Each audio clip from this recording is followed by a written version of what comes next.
Hello. हाय, आवाज़ आ रही है भाई? हाय लल्ला। मचाएंगे हल्ला। ओ मेरे लल्ला, आवाज़ आ रही लल्ला? ओ।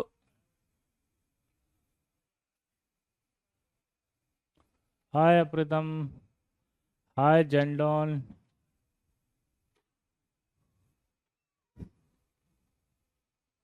हाय Rudra. Wow. Good evening, good evening, good evening. Hi Prakash. जय श्री राम, जय रजत।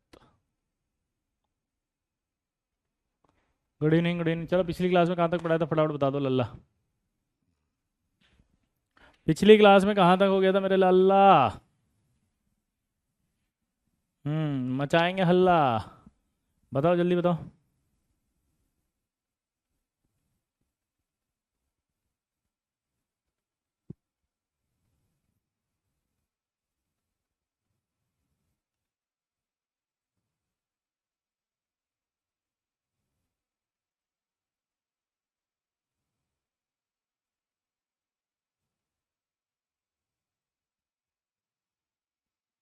सर आप बहुत सुंदर पढ़ाते हैं, ओ वाह गजब।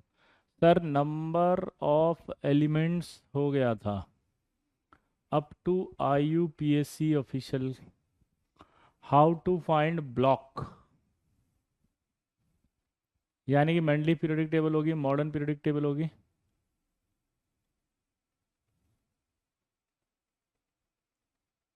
आइडेंटिफिकेशन ऑफ ब्लॉक हो गया। कुछ टर्मिनोलॉजी आपको पता होनी चाहिए पीरियोडिक टेबल में। सबसे पहले एक टर्मिनोलॉजी थी डायगोनल रिलेशनशिप।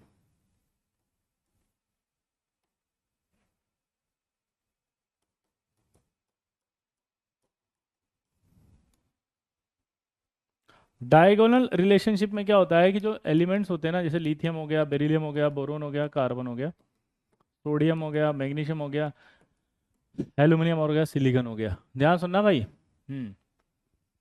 डायगोनल रिलेशनशिप में क्या होता है मेरे दोस्त, मेरे आइडन, मेरे CEO, कि एलिमेंट जो होते हैं ना एक ग्रुप में इस तरह से रखे गए हैं कि, दोबारा बोलो, एलिमेंट एक ग्रुप में इस तरह से रखे गए हैं कि वो सेम प्रॉपर्टी शो करें। तो कभी कभी क्या होता है कि जो सेम ग्रुप के एलिमेंट होते हैं, ये these are the same group element, वो अपने ग्रुप के साथ साथ बगल वाले के साथ भी प्रॉपर्टी शो करते हैं कुछ कुछ। इसी को कहा जाता है डायगोनल रिलेशनशिप। तो ये आपको याद होना चाहिए कि लिथियम किसके साथ शो कर रहा है डायगोनल रिलेशनशिप? मैग्नीशियम के साथ शो कर रहा है। बेरिलियम किसके साथ शो कर रहा है? एल्यूमिनियम के साथ कर रहा है। बोरोन किसके साथ कर रहा है? सिलिकॉन के साथ कर रहा है।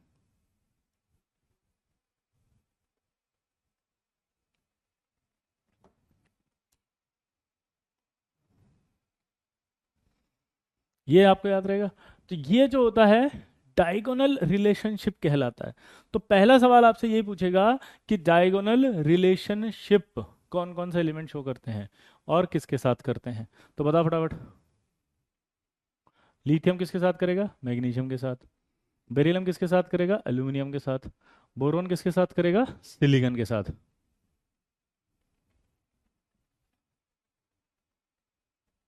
ठीक है हिमांशु। हाय मयंक। अब सवाल यह है कि क्यों करेगा। तो एक टर्मिनोलॉजी होती है चार्ज डेंसिटी। कौन सी टर्मिनोलॉजी है? Charge density. हो मेरे लल्ला, मचाएंगे हल्ला। ओ मेरे लल्ला, मचाएंगे हल्ला। चार्ज डेंसिटी का मतलब होता है चार्ज अपन साइज। चार्ज डेंसिटी को फाई से भी बोलते हैं, या इसका एक नाम होता है आयनिक पोटेंशियल।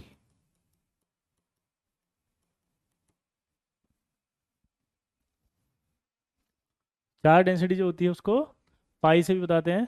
ठीक है। और या फिर हम क्या बोलते हैं?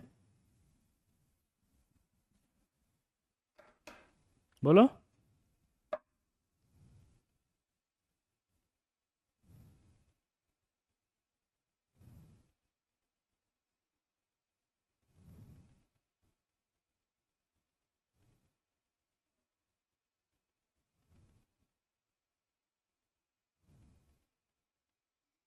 चार डेंसिटी आयनिक पोटेंशियल, हाँ या ना?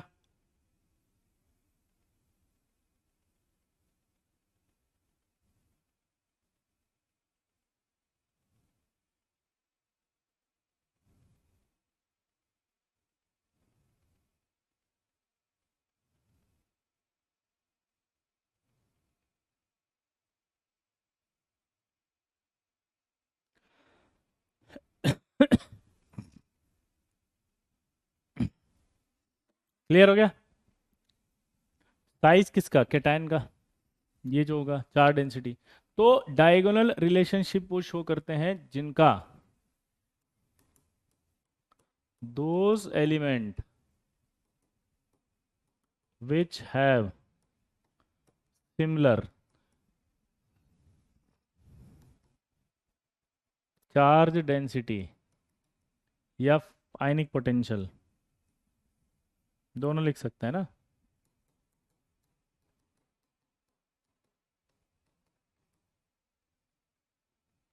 Those element which have similar ionic potential can show diagonal relationship.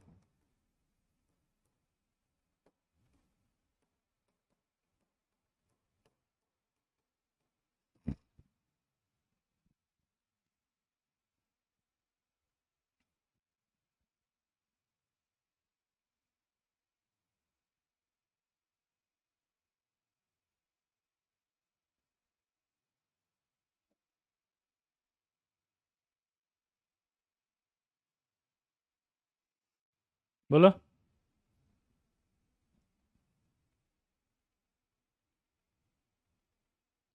Can you repeat प्रिन is,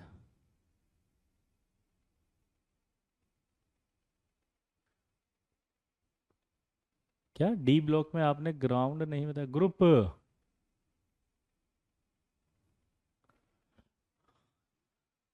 can show में देखो, ये आगे वाले सिलिकॉन के साथ के बाद वाले नहीं जा रहे, इसलिए कैन वर्ड लिखते हैं अपन, ठीक है?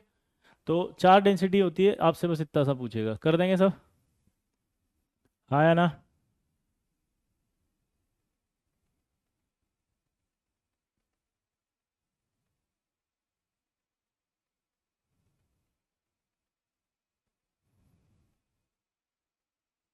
बोलो। आ गया? चार डेंसिटी तक अगर कोई डाउट आएगा तो क्लियर कर लेंगे। चार डेंसिटी कुछ नहीं होती, चार्ज अपन साइज रेशो। पक्का? अरे बोल तो हाँ। चार डेंसिटी के बाद अगला आता है रिप्रेजेंटेटिव एलिमेंट, किसे कहते हैं?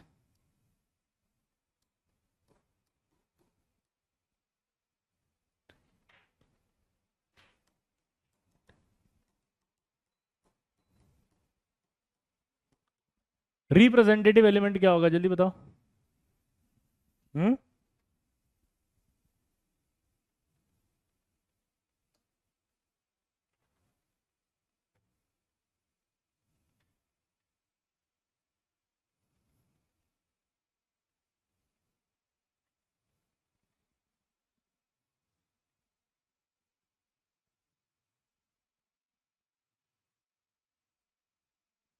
पक्का?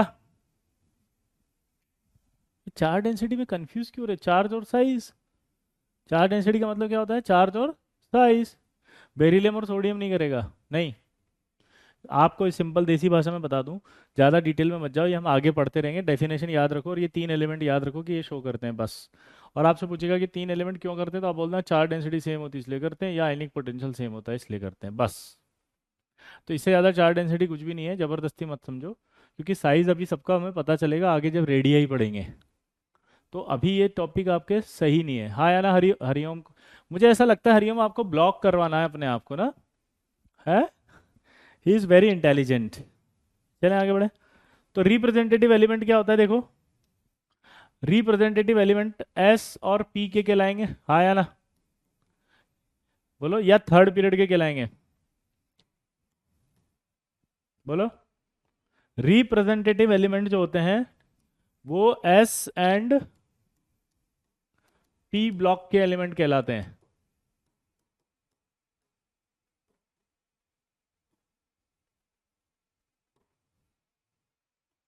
Accept noble gas. Noble gas कभी रिप्रेजेंटेटिव नहीं हो सकती। नोबल गैस कभी रिप्रेजेंटेटिव नहीं हो सकती। हाँ है ना। नोबल गैस रिप्रेजेंटेटिव क्यों नहीं हो सकती बताओ? क्योंकि नोबल गैस कभी भी रिएक्ट ही नहीं करती, तो वो कभी भी रिप्रेजेंट नहीं करेगी एलिमेंट्स की प्रॉपर्टीज को, क्योंकि वो नोबल गैस अनरिएक्टिव होती है, नॉन रिएक्टिव होती है। समझ में आ रहा है कुछ कुछ? तो नॉन रिएक्टिव होने की वजह से वो रिप्रेजेंटेटिव नहीं होती। अब अगर एक और सवाल पूछें, टिपिकल एलिमेंट किसे कहते हैं?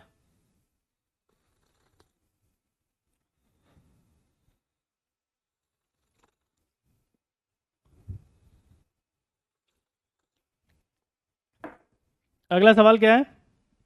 टिपिकल एलिमेंट क्या होते हैं?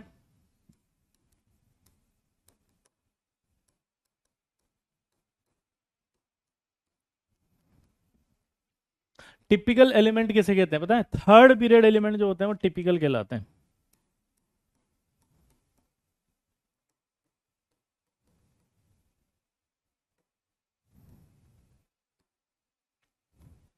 टिपिकल एलिमेंट पूछे तो किसे कहेंगे?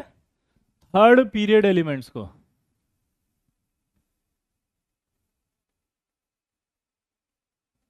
जल्दी बोलो। थर्ड पीरियड एलिमेंट को। रिप्रेजेंटेटिव एलिमेंट क्या होता है? रिप्रेजेंटेटिव एलिमेंट ये होता है जो पीरियोडिक टेबल में ऐसे एलिमेंट जो पीरियोडिक टेबल को रिप्रेजेंट करते हैं। तो पहले पीरियोडिक टेबल में एस और पी ब्लॉक के एलिमेंट्स ही रखे गए थे। जब मेंडलीफ ने पहली बार टेबल बनाई थी तो उसमें सबसे ज्यादा कौन से थे? एस और पी ब्लॉक के। डी और एफ के तो बहुत लेट खोजे गए थे, है ना। तो आर्यन रिप्रेजेंटेटिव एलिमेंट वो होते हैं जो रिप्रेजेंट करते थे टेबल को। तो टेबल को रिप्रेजेंट कौन कर रहे थे बताओ?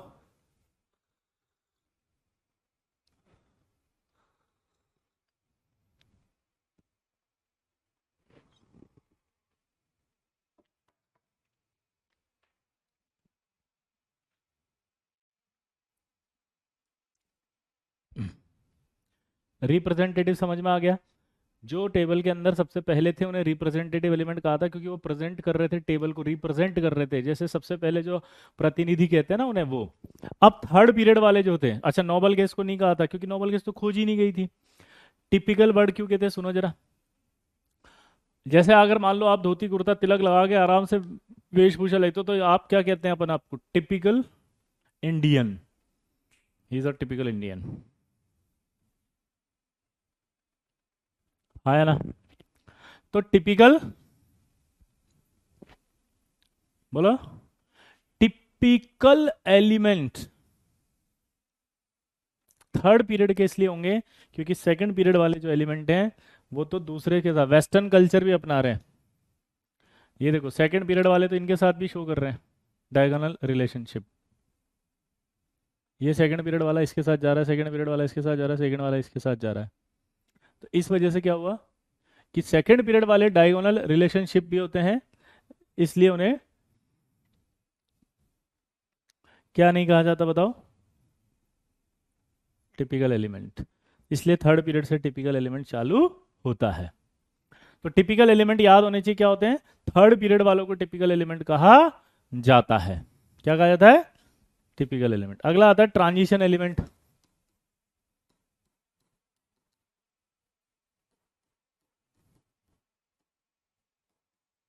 ट्रांजिशन एलिमेंट जो टर्म है वो डी ब्लॉक एलिमेंट के लिए बनी है। हाय, थैंक यू अमन। ठीक है, क्या बोला जल्दी बताओ? Transition element D block element को कहा जाता है। तो यानी कि क्या डेफिनेशन होगी इसकी कि दोस, या सिंपल लिखते हैं कि D block element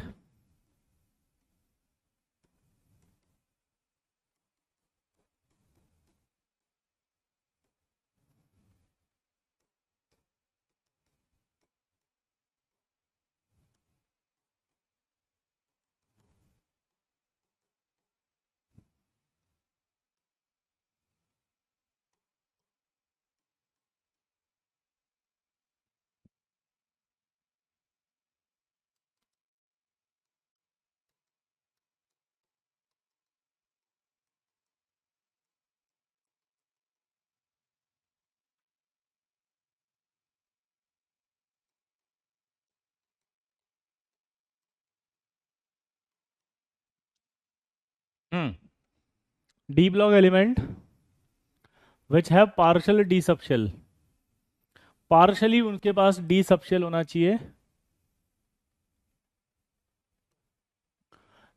in ground state और इन स्टेबल ऑक्सीडेशन स्टेट। जैसे अगर मैं मान लो कॉपर की बात करूं, अब देखो कॉपर की सिचुएशन में कॉपर का एटॉमिक नंबर था 29, 1s2 2s2 2p6 था, 3s2 था, 3p6 था, 4s1 3d10 था। ये कॉपर का होता है, हाँ या ना? तो कॉपर के केस की बात कर लो तो 1s2 2s2 2p6 है, 3s2 3p6 3 4s1 3d10 है, हाँ या ना? लेकिन अगर आप कॉपर को देखो तो कॉपर +1 भी शो करता है। तो अगर मैं ग्राउंड स्टेट में देखूं तो कॉपर का डी भरा हुआ है, तो इस हिसाब से तो मुझे कॉपर को क्या कहना चाहिए कि ट्रांजिशन एलिमेंट नहीं है। लेकिन हमने कहा या तो ग्राउंड स्टेट या फिर 3d10 आ जाएगा +1 करते ही। और अगर कॉपर +2 हो, 1s2 2s2 2p6 3s2 3p6 3d9 हो जाएगा। ये पार्शियल फील्ड हो गया, आप देखो अब ये फुल्ली फील्ड नहीं रहा।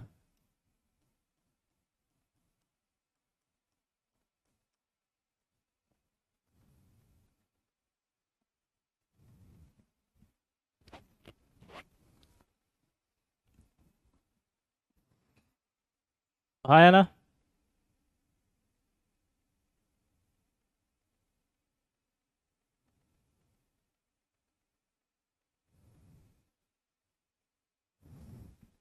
ये ना D subshell in ground state और इन, ये रहा ना D subshell in ground state और इन स्टेबल ऑक्सीडेशन स्टेट। तो पार्शियली फिल्ड हुआ कि नहीं हुआ ये कॉपर? हम्म जिंक की बात करो, अगर जिंक का कॉन्फ़िगरेशन लिख रहे हो नॉर्मली तो आप देखो 1s2 2s2 2p6 3s2 cp6 4s2 3d10 आएगा।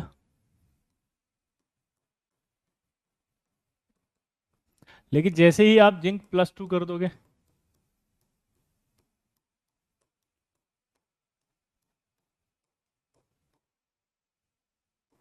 तो भी 3d10 ही आएगा। हाय मनीष। तो यानी कि जिंक जो है वो नॉर्मल में भी उसका डी पूरा भरा हुआ है, और जब उसका स्टेबल ऑक्सीडेशन स्टेट लिख रहे हो तब भी डी पूरा भरा हुआ है। तो ये डी अगर पूरा भरा हुआ है तो this is not a transition element. जिसका डी या तो नॉर्मल कंडीशन में ही खाली हो या स्टेबल ऑक्सीडेशन स्टेट में खाली हो। जैसे कॉपर का नॉर्मल में तो भरा हुआ था, +1 भी शो करता है उसमें भरा हुआ, +2 में भी खाली हो गया, डी पार्शली फिल्ड हो गया। तो वो लिखा है कि डी ब्लॉक एलिमेंट विच है पार्शल डी सबशेल। अच्छा, पार्शल फिल्ड डी सबशेल था ये।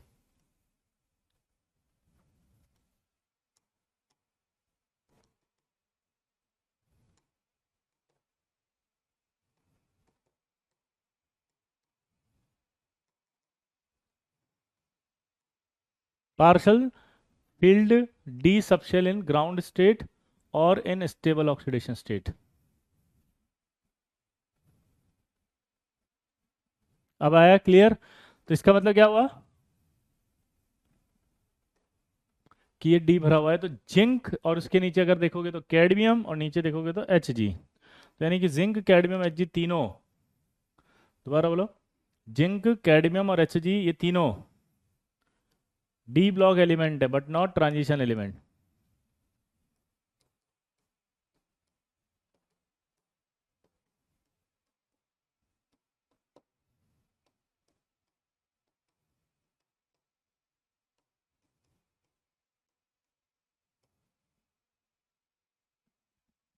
तो ये D block element but not transition. ये इंपॉर्टेंट। ग्राउंड स्टेट क्या होता है? This is very good question.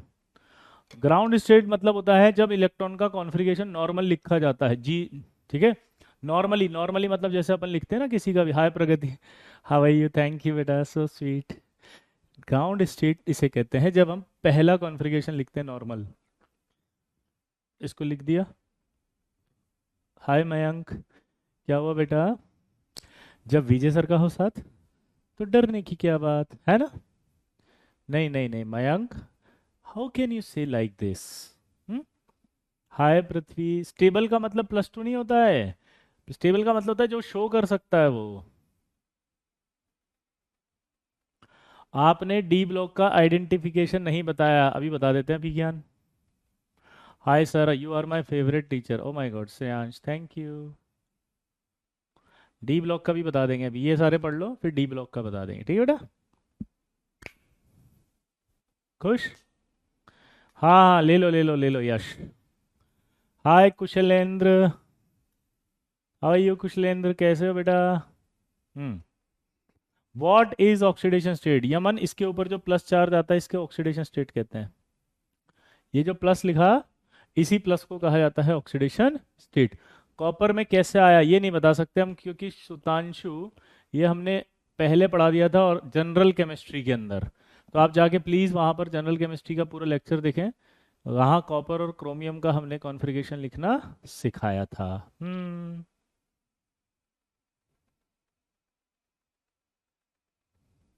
लाल फूल नीला फूल बीजे sir beautiful, oh my god thank you.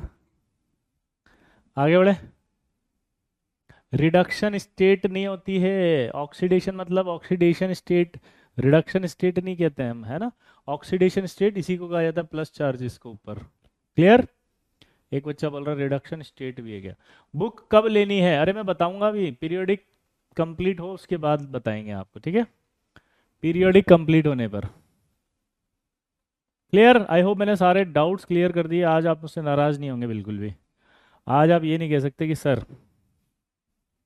आप ऐसे कैसे बोल रहे हो। हम्म। सही है कि नहीं है? आप नाराज नहीं हो सकते।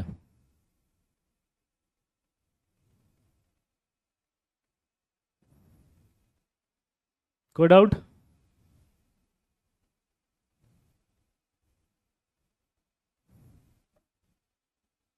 बोलो। अरे लल्ला बोल जल्दी, मचाएंगे हल्ला, अरे कोई डाउट है?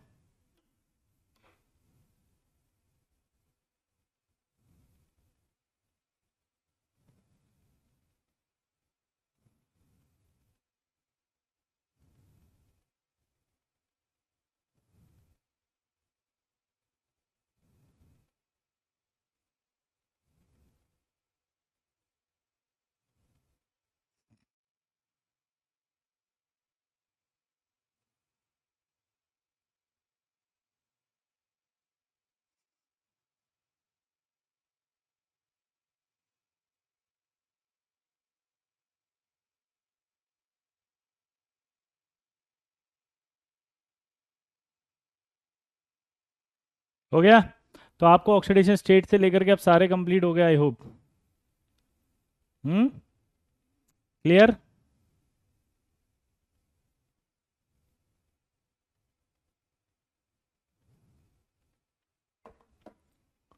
आज विजय 2+ नहीं आएगा, नहीं, मना करके आया हूँ मैंने बोला आना मैं मेरी क्लास में, मेरे बच्चों का जो है, किसी तरह से कुछ बोल दिया तो निपटा दूंगा मैं, आज मैं धमकी दे दी उसको।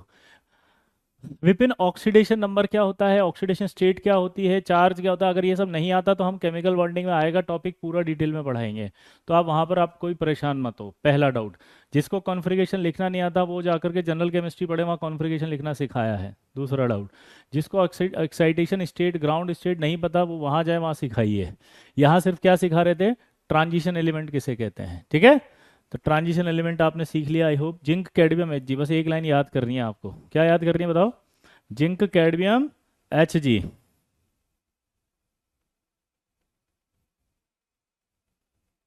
क्लियर?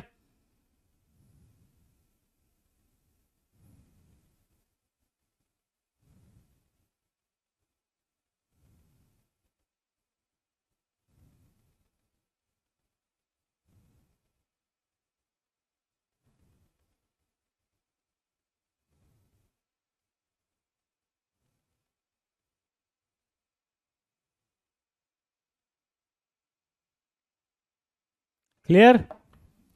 आई होप समझ में आ गया होगा।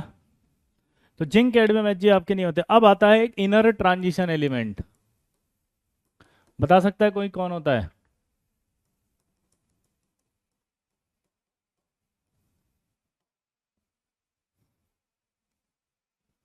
आप ऐसे कोई बता सकता है इनर ट्रांजिशन एलिमेंट क्या होता है? चलो बोलो।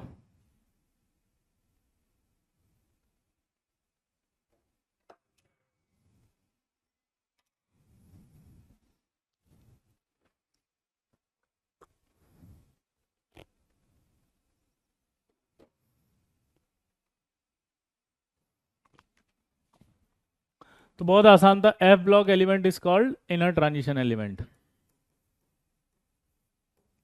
एक टर्म और आती है, ट्रांस यूरेनिक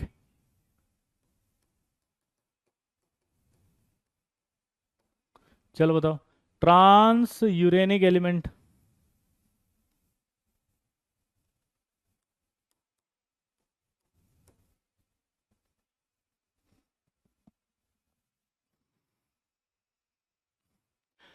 नई एनसीईआरटी लें या ओल्ड वाली? मेरे हिसाब से नई वाली लो तो ज़्यादा बेटर है, और पुरानी अगर है तो भी कोई दिक्कत नहीं है, ठीक है। ट्रांस यूरेनिक एलिमेंट क्या होता है बताओ? एक्टिनाइट्स को? नहीं नहीं नहीं, एक्टिनाइट्स को नहीं लल्ला, इतना आसान नहीं है लल्ला। Oh my god, thank you Kundan. आपको पता है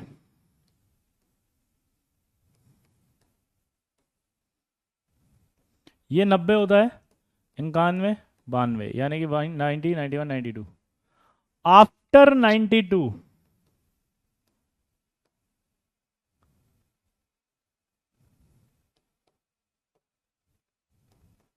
नेपच्यूनियम होता है ना, नेपच्यूनियम। नेपच्यूनियम से लेके लॉरेंशियम तक के जो एलिमेंट होते हैं वो कहलाते हैं ट्रांस यूरेनिक एलिमेंट। आफ्टर 92 यानी कि आफ्टर यूरेनियम।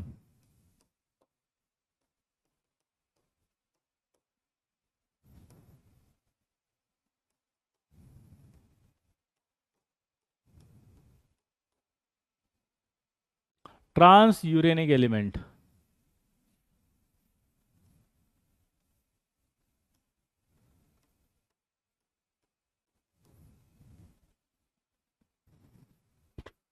आफ्टर 92 क्या कहलाएंगे? ये ट्रांस यूरेनिक एलिमेंट।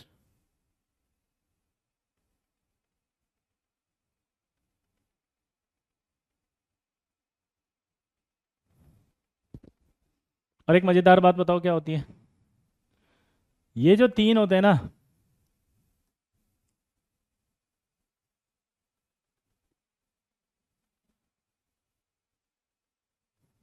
ये तीन, ये आपका नेचुरल है रेडियो एक्टिव एलिमेंट।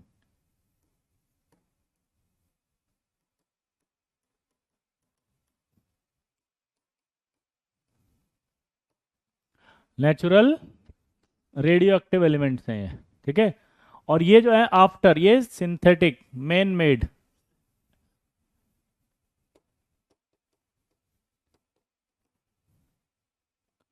या man made element.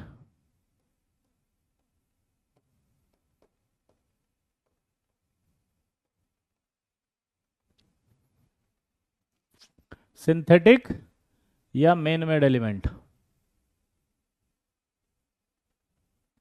Sir notes बनाए या शीट और एनसीईआरटी कर लें बस, आप जैसा चाहें अभी। लेकिन मैं सजेस्ट करूंगा कि यहाँ तक तो चलो नोट्स शीट में सब लिखा है, लेकिन रेडियाई जब मैं पढ़ाऊँ पीरियोडिक प्रॉपर्टीज़, तो आप नोट्स बना लें वहाँ से, है ना, ज़्यादा अच्छा रहेगा, क्योंकि पीरियोडिक प्रॉपर्टीज से सवाल आते हैं लल्ला, है ना, अच्छे अच्छे। सर बुक हिंदी लें या इंग्लिश? इंग्लिश लेनी चाहिए बेटा, क्योंकि हम इंग्लिश वाला ही पढ़ रहे हैं ना, इसलिए। आगे बढ़े, और कोई डाउट? तो यहाँ तक क्लियर हो गया। 104 से 118 को डी ब्लॉक एलिमेंट कहेंगे। डी ब्लॉक सचिन, वो नहीं होते ट्रांस यूरेनिक, ठीक है। 92 से पहले रेडियो एक्टिव लिखा तो है, नेचुरल रेडियो एक्टिव। नेचुरल, ये सिंथेटिक, सिंथेटिक मतलब मेन मेड रेडियो एक्टिव, और ये नेचुरल मतलब भगवान ने बनाए वो रेडियो एक्टिव, लिखा तो है। जेई का सिलेबस क्या है? जेई में बेटा कुछ नहीं होता, 11th और 12th दोनों पढ़नी पड़ती है, और 11th और 12th को मिला के जो सिलेबस है उसे जेई का सिलेबस कहा जाता है, ठीक है ना। हाँ, और कोई डाउट?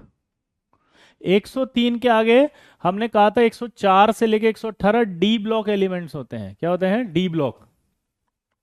दीवार पे आपकी पिक लगाई, oh my god Rajat, thank you.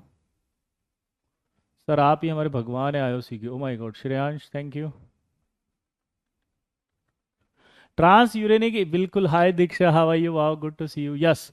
Transuranic element inner transition element भी होते हैं। ये आ गया। अब आए हैं bridged element.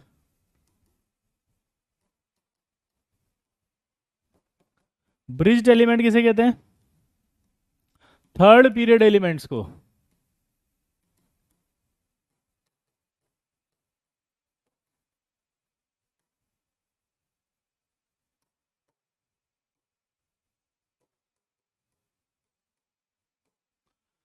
Third period elements are called bridged element.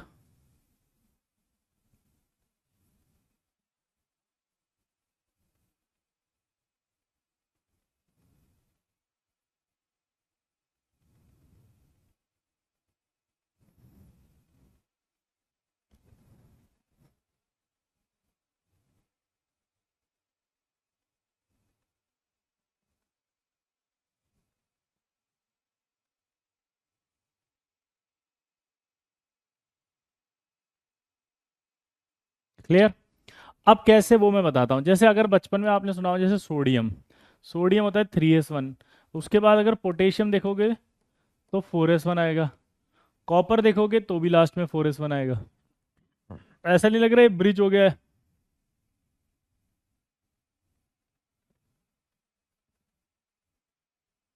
Magnesium का देखो आप तो 3s2 आएगा।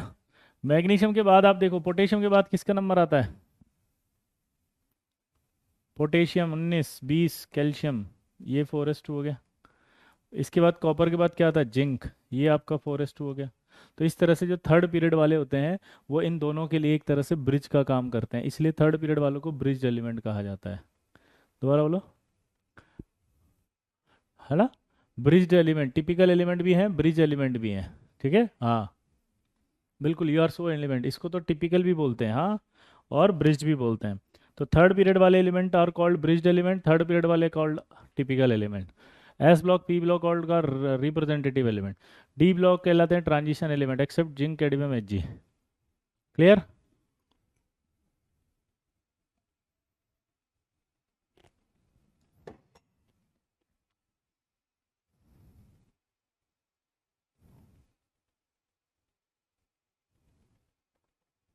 टिपिकल और इसमें कोई डिफरेंस नहीं, दो नाम है ना, जैसे एक नाम आपका आशीष होता है और एक नाम आपका नाम होता है राजू।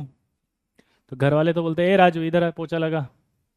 और स्कूल में क्या बोलते हैं? राजू बेटा इधर आओ, होमवर्क नहीं किया आज आपने। तो वहाँ राजू थोड़ी बोलते हैं, वहाँ तो बोलते हैं, है ना, रुद्रा आप आओ बेटा, आपने होमवर्क नहीं किया, ऐसे। क्लियर? तो दो दो नाम हो जाते हैं ऐसे कभी कभी। आई होप आपको समझ में आ रहा होगा। बोलो।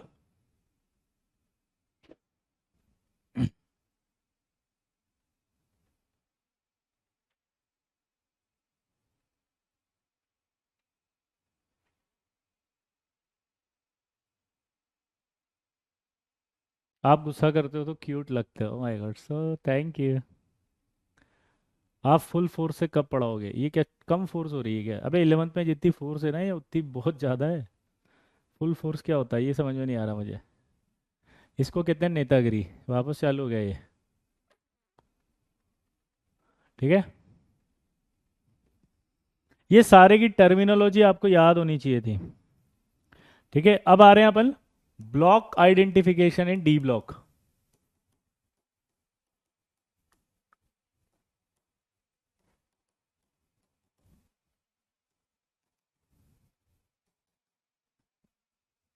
कैसे निकालेंगे ब्लॉक?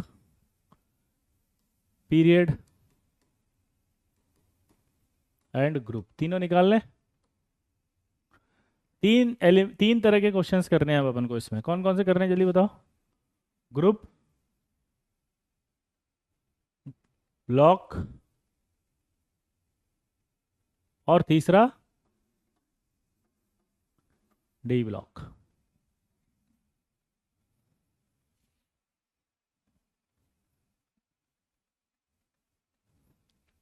सबसे पहले देखो, जैसे एफ ई का कहा, अब आपको इसका ग्रुप निकालना था और पीरियड।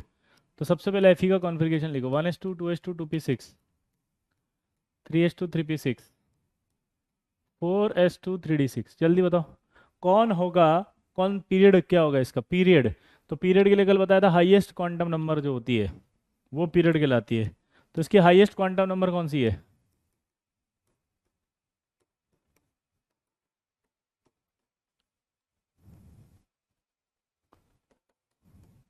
हाईएस्ट क्वांटम नंबर क्या है? 4।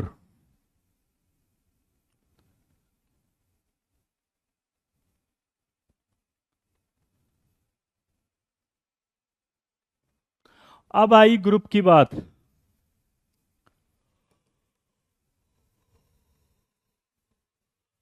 ग्रुप कैसे निकालें इसका बताओ, आप बताओ। Group group group group.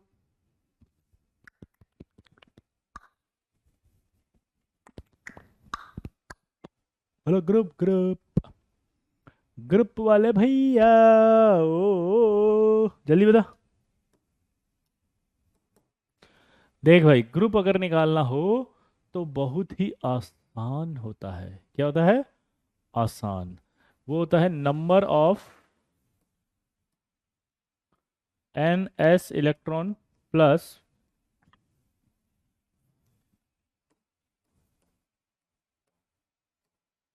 Number of N minus one D electrons. क्या बोला उसने? Number of N S electrons plus number of N minus one D electrons. तो आपको इनके एन माइनस वन डी और इनको जोड़ो तो यही आएंगे। तो नंबर ऑफ एन एस तो दो हो गए, और इसके कितने हो गए? 6। तो कितना हो गया? 8। एट्थ ग्रुप हो गया इसका। और एट्थ ग्रुप को अगर याद हो तो एट्थ भी लिख सकते हैं अपन, क्योंकि एट्थ ग्रुप किसी भी सब ग्रुप में डिवाइड नहीं था मेंडलीफ के हिसाब से। तो इस तरह से आप इसका ग्रुप निकाल सकते हो। और अगर आप ग्रुप के बाद पीरियड हो गया, ब्लॉक निकालना है, तो ब्लॉक तो आपको पता ही चल गया कि लास्ट डी में जाएगा, तो डी में करना है। ठीक है। अब मेरे को स्कैंडियम का निकाल के बताओ। स्कैंडियम का ग्रुप निकाल के बताओ, जल्दी बताओ।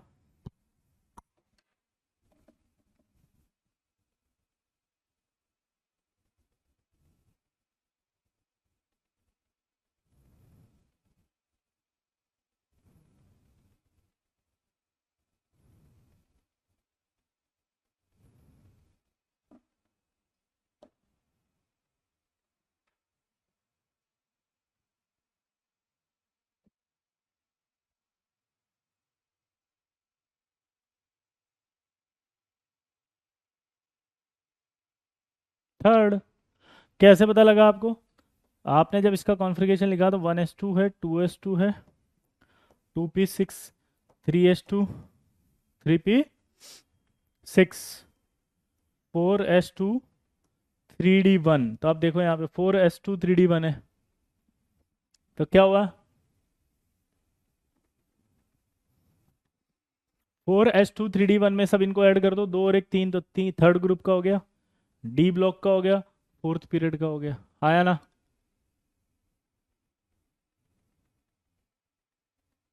आई होप आप सीख रहे हैं ना, डी ब्लॉक का भी निकालना अब। सीख रहे हैं ना? सीख गए ना? लल्ला। ओ, very good. N minus one क्यों लिखा? देखो, ये फोर्थ अगर है तो ये एक कम आएगा 3d। तो अगर ये एन एस है तो इसको लिखते हैं, तो क्या लिखते हैं? N minus one D electron. तो ये 4s और ये 3d, तो एक कम आ गया ना, एन माइनस वन। क्लियर?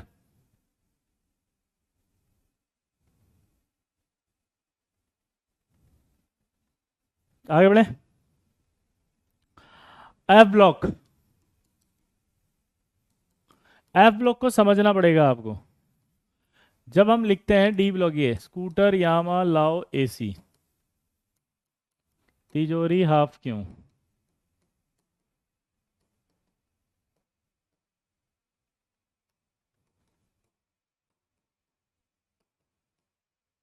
तो आपको याद होना चाहिए कि लेंथेनम 57 है, 72 है, ये एक्टिनम 89 है, और ये 104 है।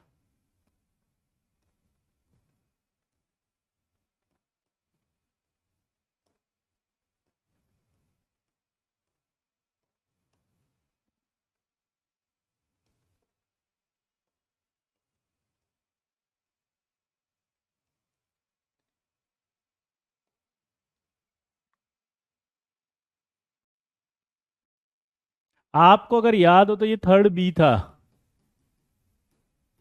या थर्ड था? आपको दिख रहा हो ये थर्ड बी था और थर्ड था। तो ये लेंथेनम सीरियम 58 से लेकर लुटीशियम 71, ये पूरा एफ ब्लॉक है। ये पूरा का पूरा क्या है? F block. दिमाग की बत्ती जली अब। अगर ये एफ ब्लॉक है तो ये एफ ब्लॉक कहाँ है? थर्ड बी में या थर्ड में सीधा। तो अगर एटॉमिक नंबर 58 से 71 आता है तो सीधा का सीधा कहाँ जाएगा? वो थर्ड बी और एफ ब्लॉक में। 90 से लेके 103 लोरेंशियम आता है तो थर्ड बी और एफ ब्लॉक में। लेकिन जब ये देखो यहाँ पर 104 आता है, ये 105 आता है, तो ये डी ब्लॉक ही तो होगा। 118 तक पी ब्लॉक तक जाएंगे। तो यानी कि 104 से लेके, जल्दी बोलो,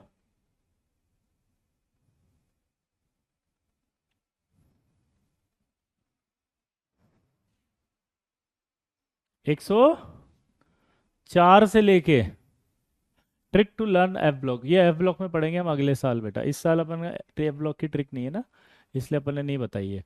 हाँ, अगले बार। 104 से लेकर के 112 तक डी ब्लॉक है।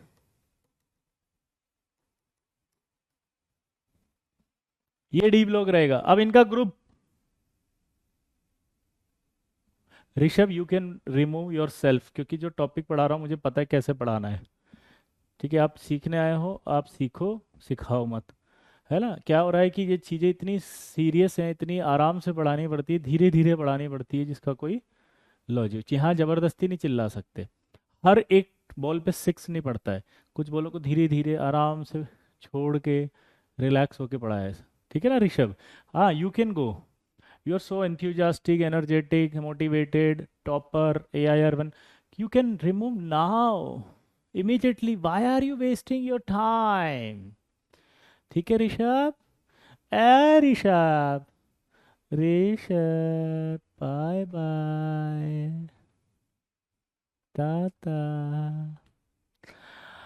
अब 104 से लेकर 112 की बात करें तो कौन सा ग्रुप? तो यहाँ ध्यान रखना, ये इनमें क्या होता है, जब 104 से चालू करते हैं तो 104 में इन दोनों को देखो आप, ये जो जो दिखाई देगा वही ग्रुप होगा। तो यानी कि यहाँ अगर आपको देखोगे तो 04,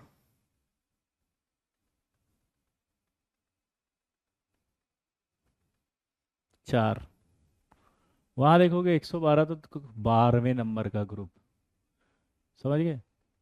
117 है तो 17वें नंबर का है, यानी हेलोजन। ये जिंक फैमिली है, 12वां नंबर। समझ रहे बात को? टेंटेलम के बाद डीबी आएगा। ये पिछली क्लास में एब्सेंट था कृष्णा, मुझे लग रहा है। कृष्णा, ये सारी कहानी मैंने आपको पिछली क्लास में एक्सप्लेन की थी, तो याद रहेगा। ये 104 से 112 डी ब्लॉक हो गया। 113 से चलेंगे तो बोलो। रुद्र कह रहा है कि आप रोस्ट मस्त करते हो। अरे वाह रे लल्ला, मचाएंगे हल्ला। देख बेटा, एक बात जिंदगी में याद रखना, सोना होता है ना, सोना वो आग में तप के कुंदन बनता है। इसी तरह से तुम जो अभी सीख रहे हो ना, उसी से आप कुंदन बनोगे। तो ये सब चीजें आपको सिखानी पड़ती है। नेतागिरी से दूर। ये पता है क्या सोचते हैं? ये सोचते हैं हर बॉल पे सिक्स पड़ता है। नहीं, जिस टॉपिक में जहां पर स्लो, रिलैक्स, कूल, धीरे धीरे, आराम से, ढंग से दिमाग में बिठा बिठा के पढ़ाना पड़ता है। ये उस पर भी बोलते हैं कि आराम से चिल्लो चिल्लो के पढ़ाओ, तो ऐसा नहीं होता है। This is not called laziness, this is called strategy, slow strategy. Mind में बिठाने के लिए है ये सब कुछ। आपके माइंड में जाना इम्पोर्टेंट है। सर आप गुस्सा करते हैं तो अच्छा लगता है। ओह सो स्वीट। अगली बार से आप ही को करूँगा ऋषभ। मैंने आपकी स्पेलिंग और फॉन्ट देख लिया, जो दूसरे ऋषभ हैं उनमें और आपके स्पेलिंग और फॉन्ट में अंतर है। अब मैं समझ गया कि अब मैं आपको डांट सकता हूँ। ठीक है? और यहाँ पर मैंने अब आपका कोड भी पढ़ लिया ऋषभ। ठीक है, 35673। अब ऋषभ का कोड भी मेरे पास आ गया, 35673। तो कौन से ऋषभ ने बोला था ये मुझे पता चल जाएगा। यही आईटी बेटा।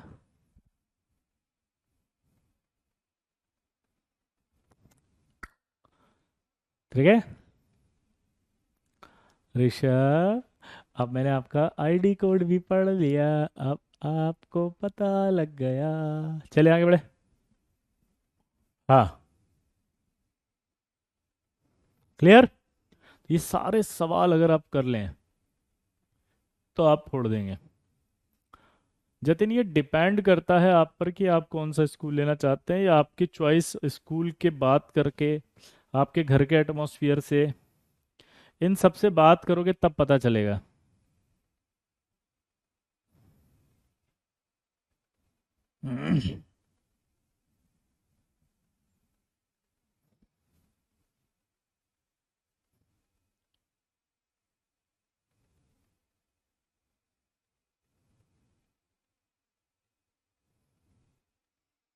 पक्का?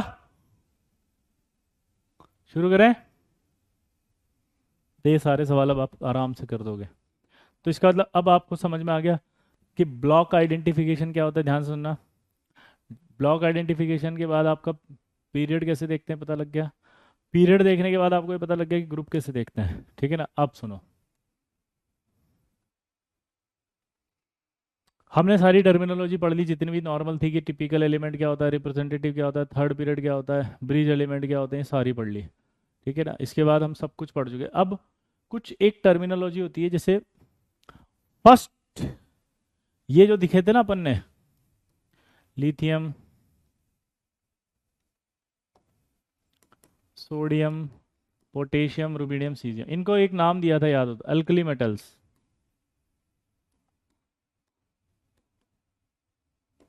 ये जो होते हैं,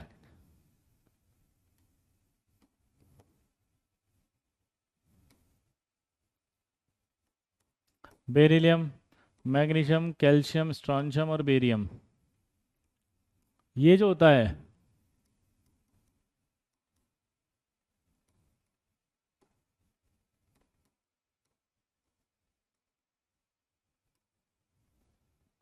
इन्हें अल्कलाइन अर्थ मेटल कहा जाता है। ये टर्मिनोलॉजी अब याद रखनी है आपको, कि जो फर्स्ट ए होते हैं उन्हें एल्कली, सेकंड ए होते हैं उन्हें अल्कलाइन अर्थ मेटल कहा जाता है। ये सबको पता था क्या? सर मेरी दीदी आपसे पढ़ी है और अब वो आईआईटी बीएचयू में है। अरे वाह, थैंक यू। वाह, थैंक यू यश। ये सवाल आपसे पूछेगा अब कि एल्कली मेटल कहते हैं, इन्हें एल्कलाइन अर्थ मेटल कहते हैं। अब ये एल्कलाइन अर्थ मेटल्स हैं, उसमें बेरिलियम ऐसा है जो एल्कलाइन अर्थ मेटल नहीं है। सवाल पूछेगा क्यों नहीं है भाई? It is a valid question. क्यों नहीं है बताओ?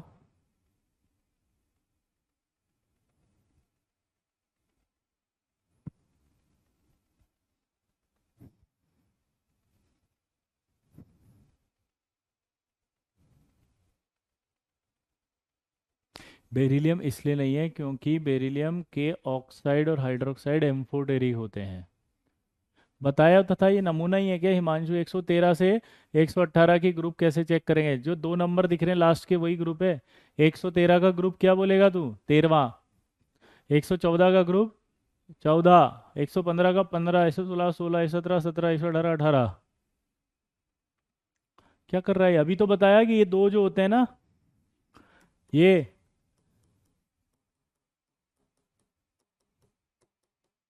ये दो नंबर जो होते हैं यही ग्रुप होते हैं इनके। ठीक है? 104 से जब काउंटिंग होती है 118 की। अब इधर देखो, तो ये आपके अल्कलाइन अर्थ मेटल कहलाते हैं। क्यों नहीं कहलाता?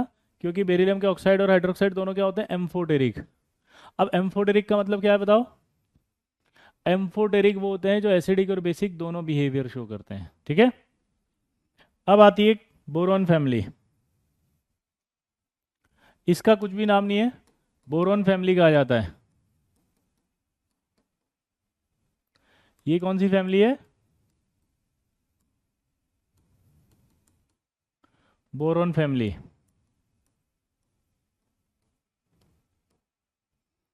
ये कौन सी है? Carbon family.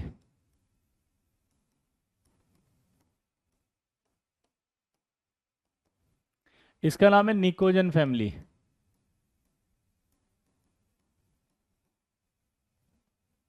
कोई बताएगा निकोजन फैमिली क्यों कहते हैं इसको?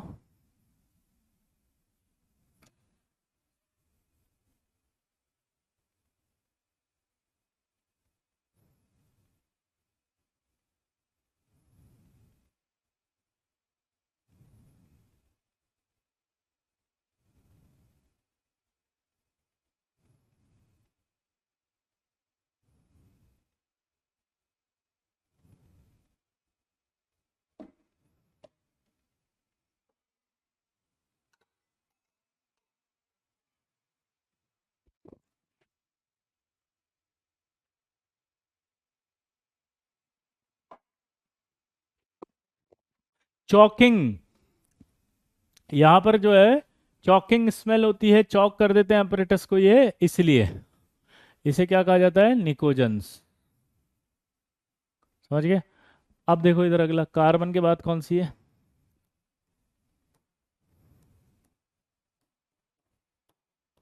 इसको क्या कहता है, चेल्कोजन फैमिली। चेल्कोजन फैमिली क्यों कहते हैं ये बताओ?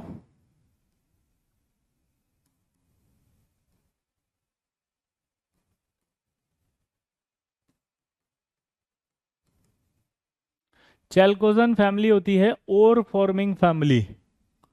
चेल्कोजन फैमिली क्या होती है, ore forming family.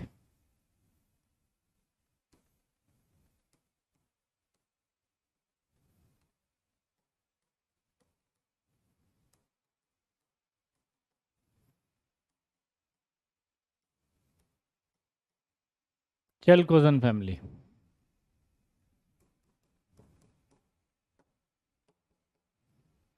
Fluorine, chlorine, bromine, iodine,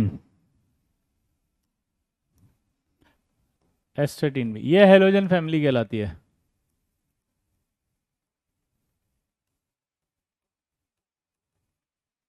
और ये हीलियम, नियॉन,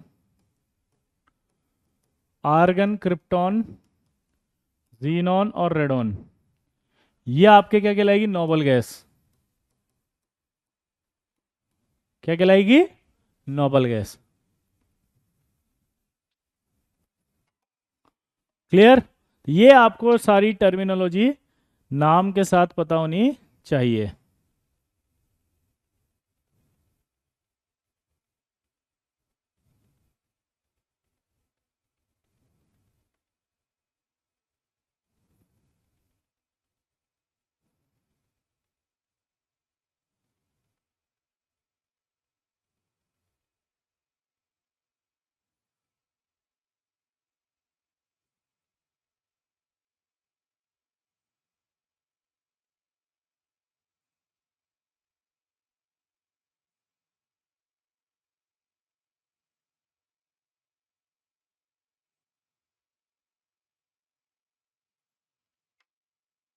हो गया याद? हेलोजेंस को हेलोजेंस भी बोलते हैं, हाँ सही है।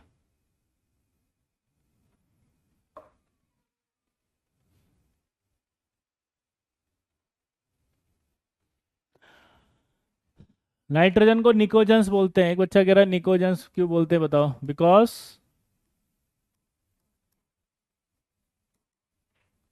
दे are poisonous and choking nature.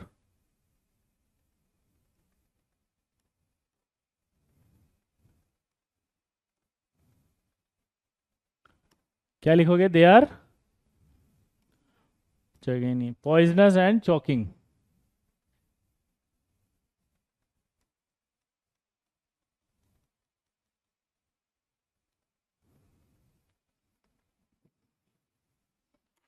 निकोजन का मतलब जिसने पूछा था, ये क्या नाम था इसका, राग। समझ में आया बेटा?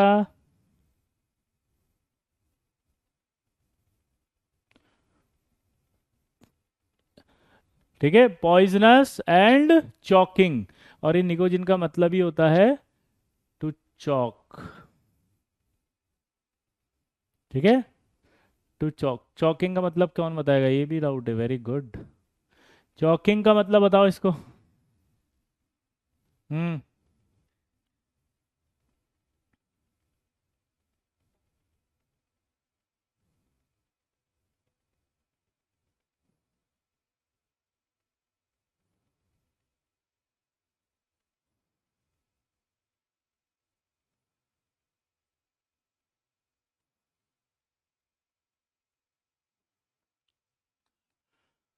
बोलो।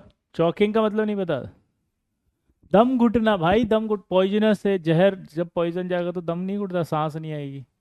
चॉकिंग का मतलब है क्या, दम घुटना, यानी कि बोलो ब्रीथिंग के लिए अनकंफर्टेबल कर देना, दिस इज कॉल्ड चॉकिंग। तो नाइट्रोजन की गैस, ये जो फैमिली है, इसीलिए पॉइजनस है। टू चॉक मतलब ब्रीथिंग प्रॉब्लम क्रिएट कर देता है, दम घुटने लगता है। ठीक है, चॉकिंग का मतलब समझ में ठीक है ना। CHO, हाँ, चॉकिंग की स्पेलिंग नहीं पता क्या आपको? CHO, बोलो। कोई एक लिख रहा है वो चॉकिंग होता है। चॉकिंग नहीं बोल रहा मैं, CHOKING बोल रहा हूँ। चॉकिंग, दम घुटना। क्लियर? चॉकिंग मतलब दम घुटना।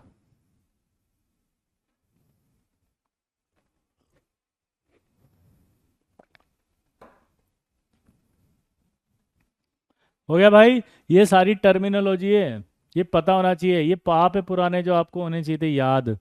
कौन से पाप? जो 9th और 10th में था। अब कोई टेंशन नहीं है, क्योंकि इसके बाद अब जो आने वाला है वो बहुत इजी गोइंग होगा। अब आपको कोई परेशानी नहीं होगी। क्या बोला मैंने, बताओ? हम्म। अब आपको कोई दिक्कत नहीं आएगी लल्ला। चैल्कोजन रिपीट कर दो। चैल्कोजन बचपन में पढ़ा होगा आपने। ऑक्सीजन फैमिली को चैल्कोजन फैमिली कहते हैं। और फॉर्मिंग फैमिली, और फॉर्मिंग फैमिली। ओर्स नहीं पता आपको? और वो होते हैं जो अर्थ क्रस्ट में पाए जाते हैं, जमीन में। हाँ है ना। रेडियो एक्टिव फैमिली नहीं होती, रेडियो एक्टिव बताया था ना, उसमें होते हैं। हाँ, ये सब इन्फॉर्मेशन धीरे धीरे जब आप ब्लॉक केमिस्ट्री पढ़ लोगे ना, IIT देने जाओगे, तो S block, P block, D block, तो वहाँ पर ये सारी इन्फॉर्मेशन वापस आएंगी। ये क्यों पढ़ रहे हैं? क्योंकि पीरियोडिक टेबल में छोटे छोटे सवाल आ जाते हैं, तो टर्मिनोलॉजी याद होनी चाहिए। और नहीं पढ़ा आपने? जैसे बचपन में पढ़ा होगा ये PBS, गैलेना, तो सल्फर आ गया देखो यहाँ पे। FeCO3 सीडेराइड, ये आ गया देखो यहाँ पे। तो ये था वो। और फॉर्मिंग फैमिली, ठीक है। हेलोजेंस का मतलब क्या होता है बताओ? क्यों इन्हें हेलोजन कहा जाएगा? जल्दी बोलो, जल्दी बोलो। क्यों इन्हें हेलोजन कहा जाएगा? जल्दी बताओ। Why 17th group called halogens? बोलो।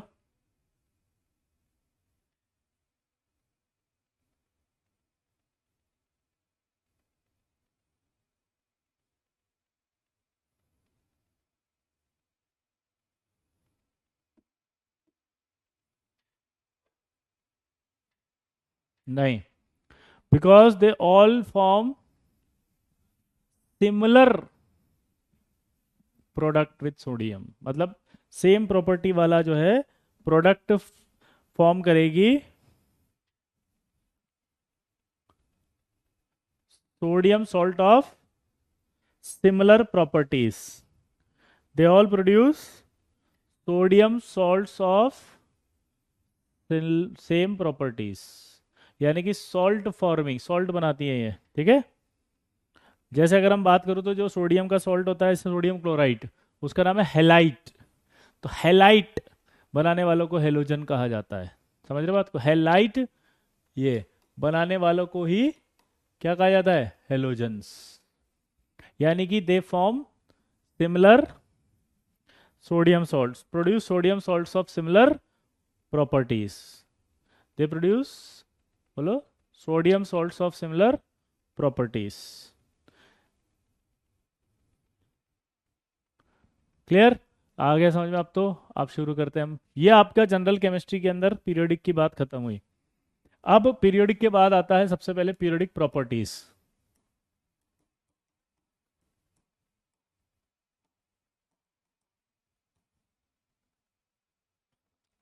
पीरियोडिक प्रॉपर्टीज की अगर हम बात करते हैं, दोबारा से बोलना।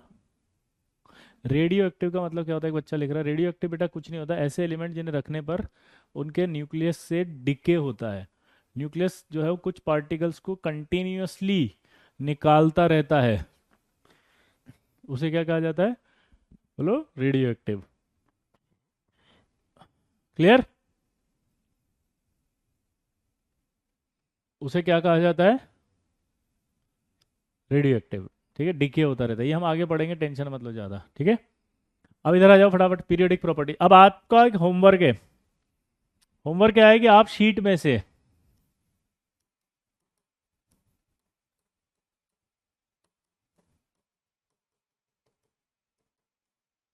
शीट प्लस एनसीईआरटी में से आप पूरा पढ़कर आएंगे।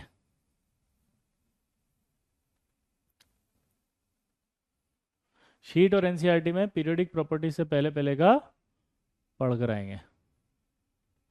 हाँ अशफ, very good, you are so intelligent.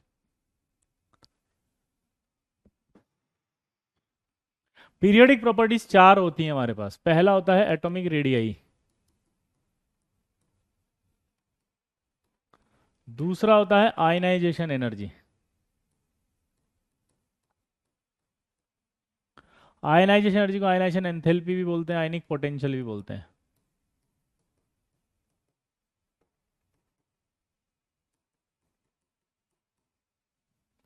Third होता है इलेक्ट्रॉन गेन एंथैल्पी।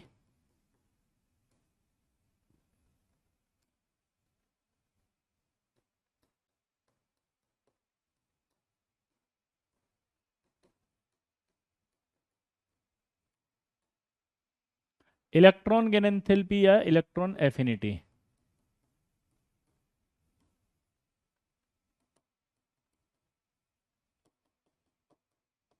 इसको शॉर्ट में ईए बोलते हैं, इलेक्ट्रॉन गेन एंथैल्पी को शॉर्ट में ईजी बोलते हैं।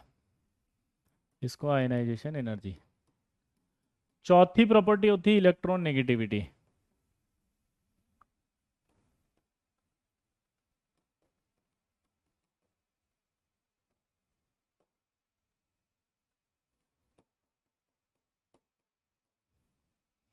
इलेक्ट्रॉन नेगेटिविटी जो होती है उसे कहते हैं E N. Why? Hi Gurleen, can you leave early today? Why I leave early today? Why? अभी तो 11th में, अभी से जल्दी छुट्टी की आदत डल जाएगी तो आगे आईआईटी कैसे हो पाएगी? धीरे धीरे अगर आपका मन पढ़ाई से दूर चला जाएगा तो सिलेक्शन तो सपने में भी नजर नहीं आएगा। क्या तुम दे? चार्ज डेंसिटी तो उसका फाई साइन था, और एक नाम और होता है आयनिक पोटेंशियल में आईपी। दो दो नाम अलग अलग हो सकते हैं ना बेटा, इसलिए। क्लियर? थर्ड पॉइंट है इलेक्ट्रॉन गेन एंथैल्पी या इलेक्ट्रॉन एफिनिटी।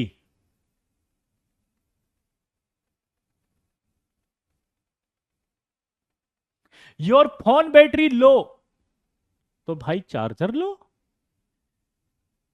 एक बच्चा कह रहा माई फोन बैटरी लो, अरे योर फोन बैटरी लो तो चार्जर लो। समझ गए?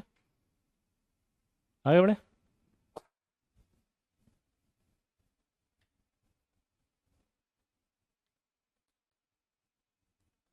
नो राज, नहीं, बस अब नहीं। अब मत लिखना कि जल्दी छोड़ दो प्लीज।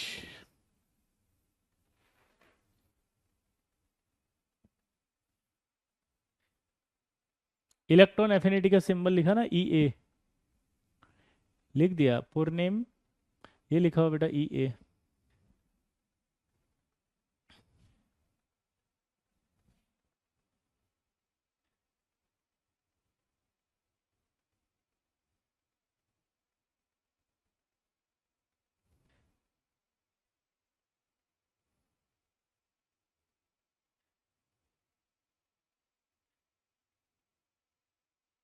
हो गया?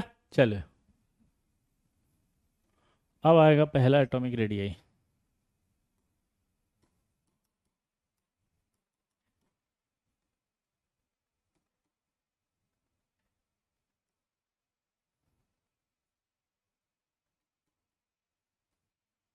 एटॉमिक रेडियाई जो होती है वो क्या होती है? Distance of outer shell electron from nucleus. क्या बोला उसने, बताओ? Distance of outer shell electron from nucleus, यानी कि न्यूक्लियस से जो आउटर शेल का इलेक्ट्रॉन है उसका, बोलो, डिस्टेंस अगर न्यूक्लियस से आउटर शेल का इलेक्ट्रॉन है उसका अगर देखें तो क्या कहलाएगा?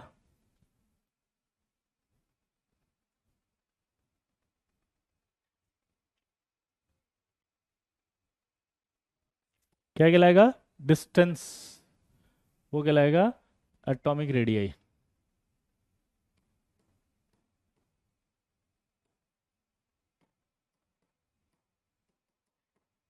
कोई doubt?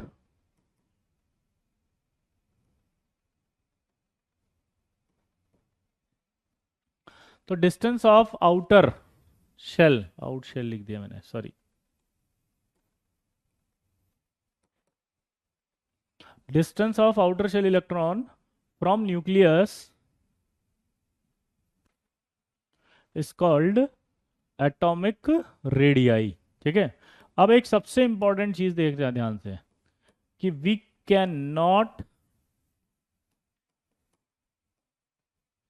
measure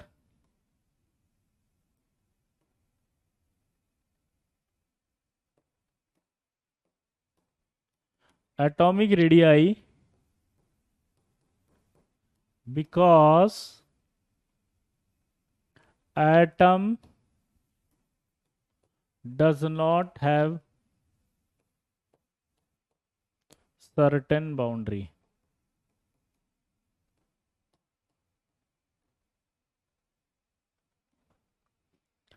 Atom does not have a certain boundary. Atom does not have certain boundary.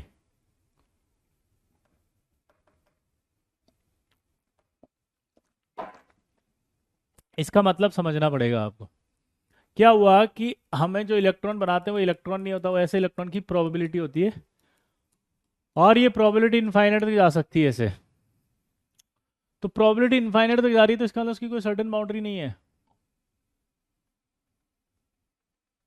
तो आप रेडियम मापोगे कैसे? यहां से क्या इनफाइनाइट तक जाओगे कि आप फीता लेके? नहीं जा सकते।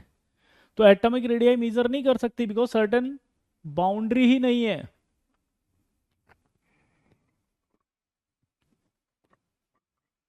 इसलिए एटम जिस फॉर्म में पाया जाता है नेचर में, उसी फॉर्म में उसका क्या निकाल लिया अपन ने? बोलो। इसलिए एटम जिस फॉर्म में पाया जाता है उस फॉर्म में उसकी रेडियस निकाली जाती है। क्या बोला जल्दी बताओ? इसलिए एटम जिस फॉर्म में पाया जाता है उस फॉर्म में उसकी रेडियस निकाली जाती है, और वो होती है क्या? क्या सुनना जरा, टाइप ऑफ एटॉमिक रेडियस। पहली आएगी कोवेलेंट रेडियस, दूसरी आएगी मेटेलिक रेडियस,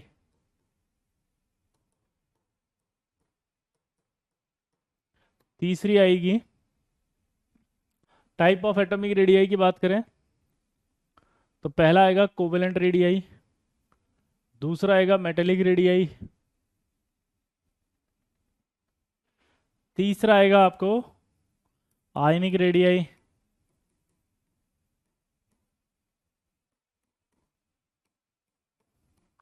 और चौथा आएगा इसका वांडर वाल रेडियस।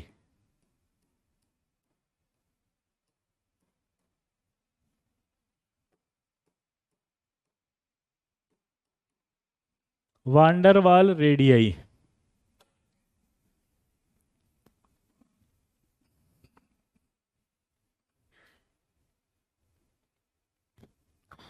वांडरवाल रेडियस, चार तरह की रेडियस है मेरे दोस्त।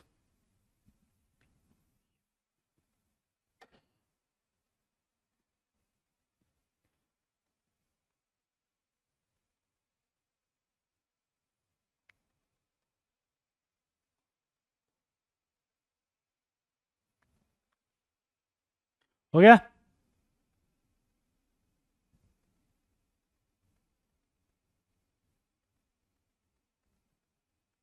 तो आप क्या समझ में आया? चार तरह की हमें एटॉमिक रेडियस पढ़नी पड़ेगी, जिसमें से पहली आएगी कोवेलेंट रेडियस। कोई डाउट किसी को लिखना हो तो लिख लो फटाफट, बोलो।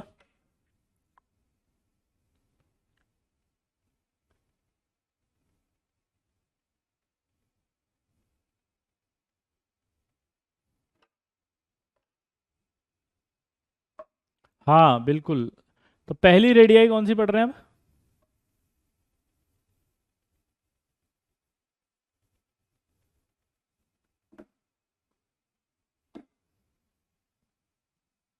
हाँ, नोट्स बनाओ बिल्कुल। वांडर वाल ही सही है, वो गलत बेटा, ये सही है, हाँ राज। VAAL, VAAL, डबल एल है ना, डबल ए। पहली पढ़ रहे हैं आप, कोवेलेंट रेडियाई।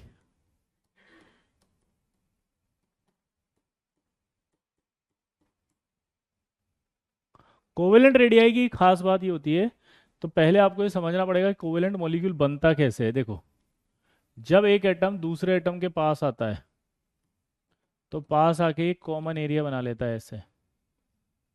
तो जब एक एटम दूसरे एटम के पास आके कॉमन एरिया बना लेता है, तो उसे कहते हैं कोवेलेंट मॉलिक्यूल। तो this is called covalent molecule.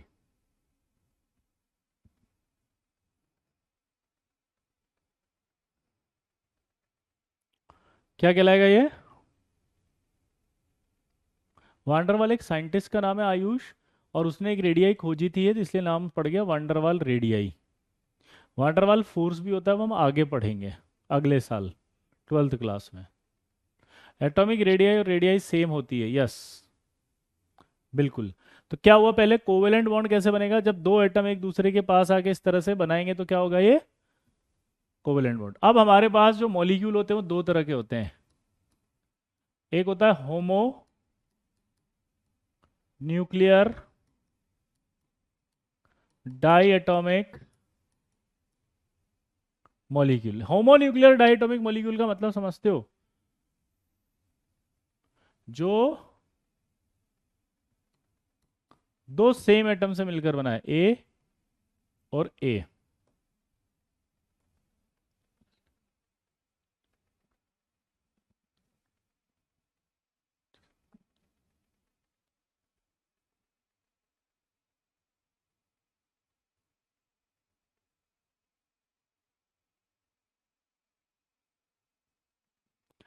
अब यहां से यहां तक की जो डिस्टेंस आप देख रहे हो,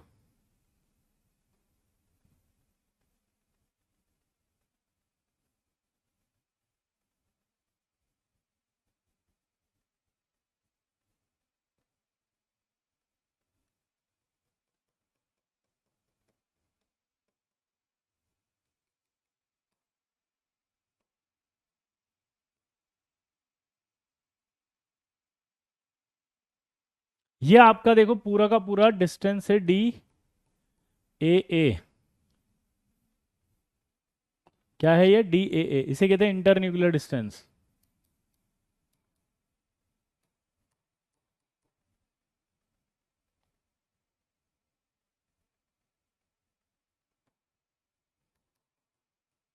और इसी को बॉन्ड लेंथ भी बोल देते हैं।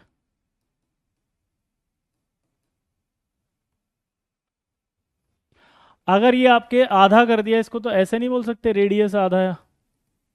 ये भी यहां से देखोगे तो रेडियस आधा। तो DAA बराबर क्या हो गया? RA+RA, यानी कि DAA बराबर क्या हो गया? 2RA।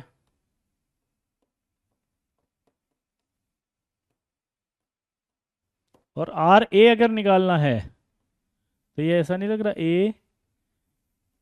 A/2 कर दो।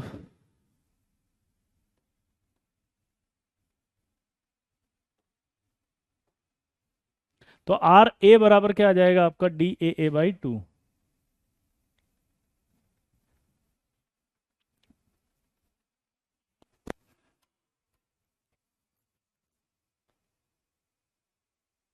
सेकंड वाला मुझे पता लग गया, वो हिट्रो के लिए होगा, बिल्कुल सही यार, गजब। अरे अशफ, गजब इंटेलिजेंट है तू तो यार।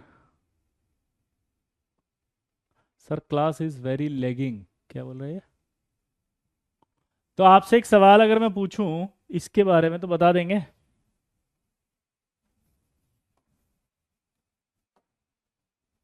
क्वेश्चन है,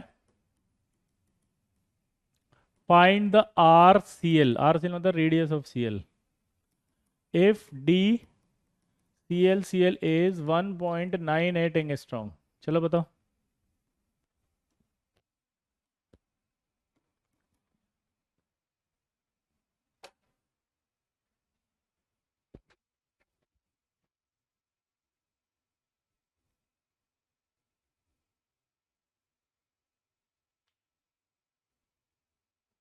.99। अपने आप आंसर समझ में आ रहे हैं, देखो बहुत इजी इजी चल रहा है सब कुछ। ये बहुत इजी है। अरे थ्री में बीजी है नहीं है? बहुत इजी है, थ्री जी में बीजी है। हेट्रो। ये हो गया होमो। प्रीवियस स्लाइड ये लो।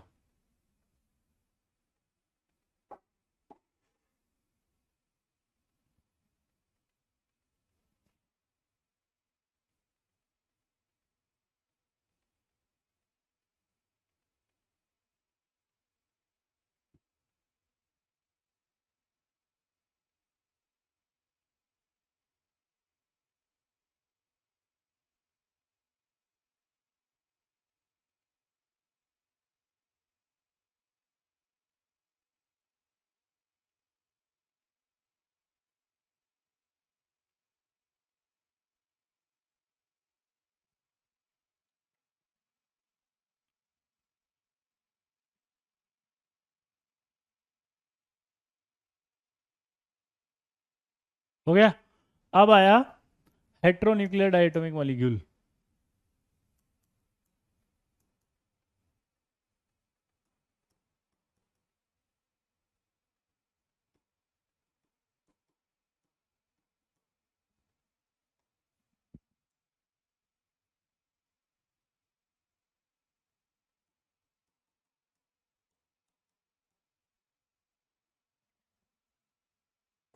Heteronuclear die atomic molecule.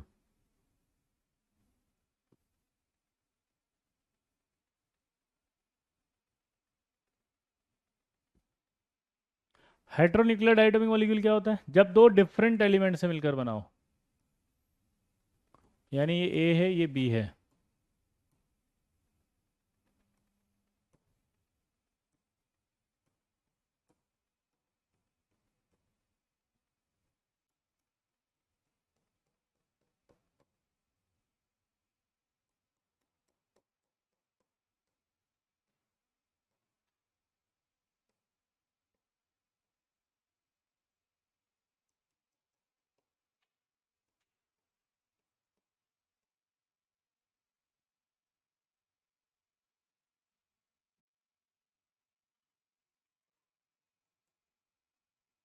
D A B बराबर अब ये आएगा R B minus 0.09 del x angstrom में, जहां पर डेल्टा एक्स का मतलब होगा डिफरेंस ऑफ इलेक्ट्रोनेगेटिविटी। ये जो फॉर्मूला था,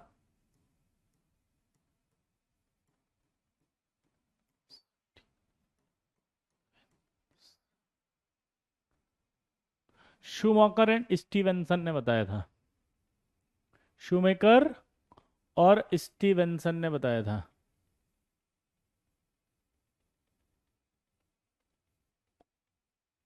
अब यहाँ पर एक प्रॉब्लम है कि ये डेल्टा एक्स क्या होता है? Electronegativity difference. तो ये जो इलेक्ट्रोनेगेटिविटी का डिफरेंस है ये क्या है? क्या डाउट है कि जो इलेक्ट्रोनेगेटिविटी का जो डिफरेंस है ये क्या है?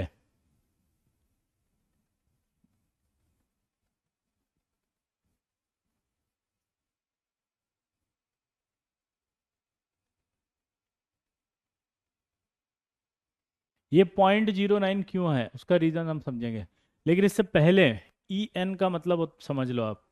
ई एन का मतलब क्या होता है? अभी शॉर्ट में लिखा था ना, इलेक्ट्रोनेगेटिविटी।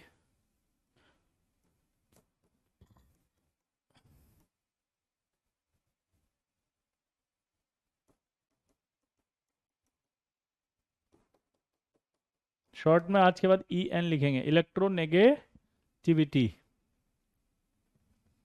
अब ई एन क्या होती है पहले इसको समझते हैं साइड में।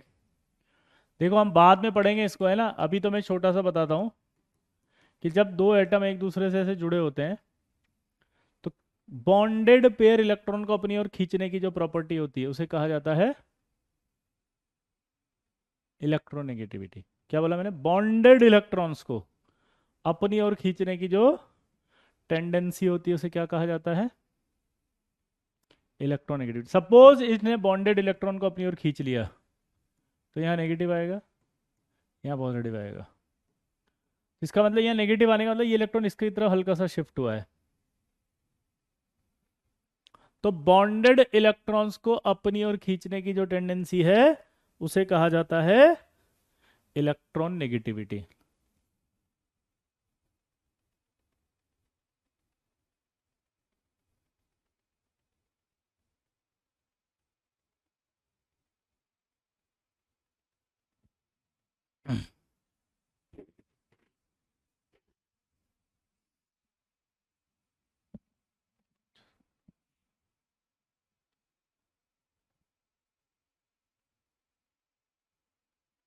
अब बॉन्डेड इलेक्ट्रॉन को अपनी ओर खींच रहा है अगर ये, तो मैं क्या बोल देता फिर? इसकी इलेक्ट्रॉन नेगेटिविटी ज्यादा हो जाती। तो कोई भी एक एलिमेंट बॉन्डेड इलेक्ट्रॉन को अपनी ओर खींचता है उसे क्या कहा जाता है? Electron negativity. ये हम आगे पढ़ेंगे। मैं अभी इलेक्ट्रॉन नेगेटिविटी की वैल्यू लिख देता हूँ, जैसे lithium, beryllium, boron, carbon, nitrogen, oxygen और फ्लोरीन और क्लोरीन। 2.1, 1, 1.5, 2, 2.5, 3, 3.5, 4 और 3।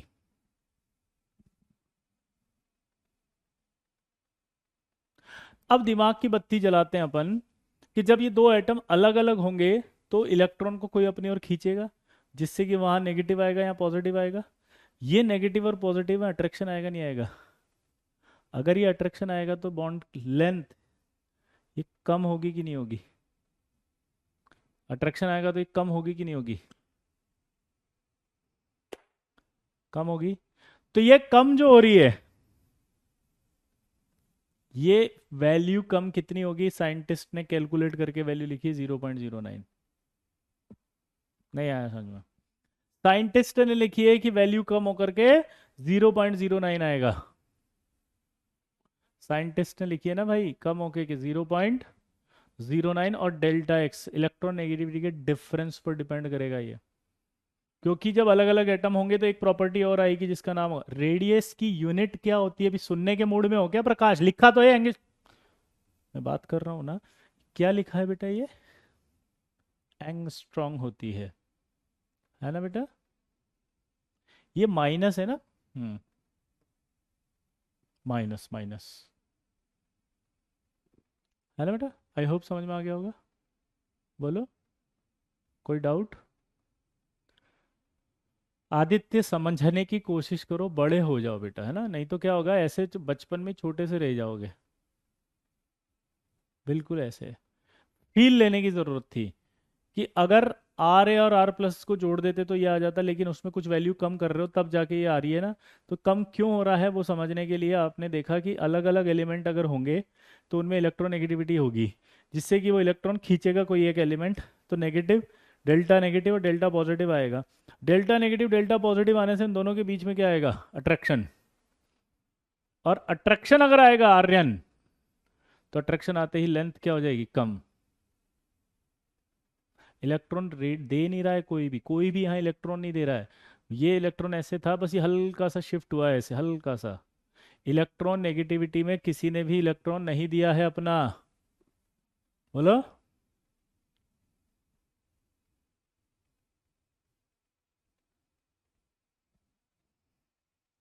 यहां पर समझो आप, इलेक्ट्रॉन नेगेटिविटी हम पढ़ेंगे, इसमें एक सिंपल फंडा समझो आप कि इलेक्ट्रॉन नेगेटिविटी होती है tendency to attract shared paired electron.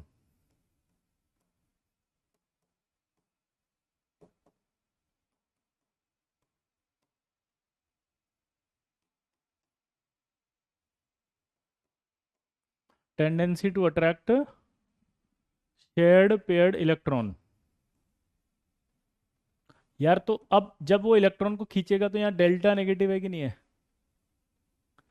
और यहाँ पॉजिटिव है नहीं है? कि इन दोनों के बीच में अट्रैक्शन आया नहीं आया? तो अट्रैक्शन आने से लेंथ कम होगी या बढ़ेगी?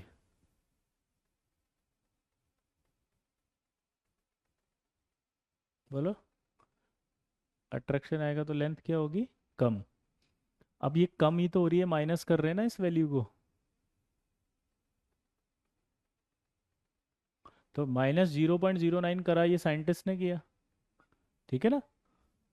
एक यूनिट आपको याद होनी चाहिए कि एक एंगस्ट्रॉन्ग बराबर होता है 10⁻² पिकोमीटर। अगर मान लीजिए एग्जामिनर ने आपको ये रेडियस पिकोमीटर में दे दी दोनों, तो क्या करोगे, यहाँ पर इसको सॉल्व कर लोगे तो 9 आ जाएगा, RA+RB -9।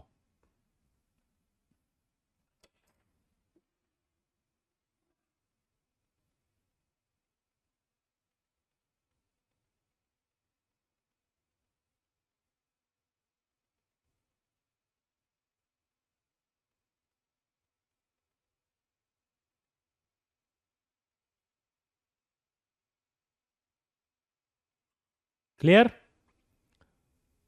ओके ओके ओके, वो मीटर में होता है, 10⁻−10 मीटर होता है वो तो एंगस्ट्रॉन्ग में।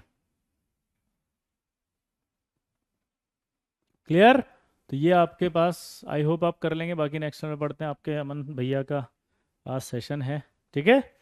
Enjoy the session. Picometre, PM का मतलब क्या होता है बेटा, पिकोमीटर, ठीक है। बाय।